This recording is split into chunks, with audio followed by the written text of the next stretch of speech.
1.89 liters. Squeeze the lemon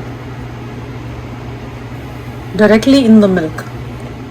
Shut the lid out and go to pressure cook and turn to 1 minute.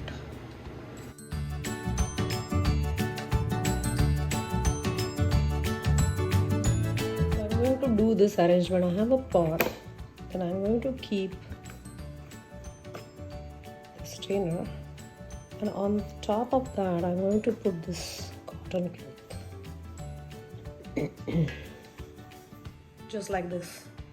Now just take the steamer out, okay? Steamer out.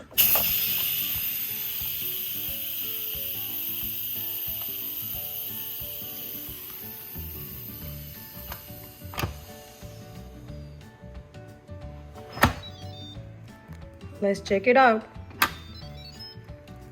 Ooh. So as you see, the milk is separated.